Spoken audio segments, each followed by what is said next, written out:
आज की बज़्म सुखन की शायरा हैं सफ़िया हयात। सफ़िया हयात का तर्ज़ फ़िक्र भी जुदा है और उसलूब भी। इन नज़्मों में एक बाशऊर औरत का तख्लीकी इजहार है, एक लिबरल जहन रखने वाली खातून की जहनी और शख्सी उलझनों की भरपूर नुमाइंदगी है, और सफ़िया की नज़्मों में गहरा समाजी शऊर वाज़े है। आइए उनसे एक नज़्म सुनते हैं। खुदा से मुकालमा।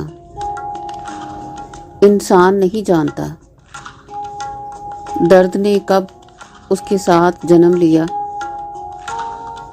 दर्द और वो जुड़वा हैं, शायद आंख खोलते ही उसने इंसान को सहने के दरिया में बहते देखा।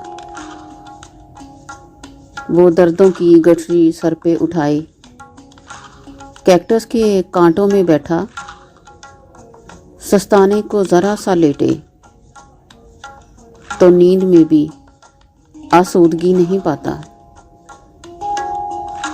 खुदा को पुकारो, आवाज़ों के हजूम से कोई कहता है। आवाज़ें फिर एक साथ बोलती हैं, यूं कहो यूं कहो।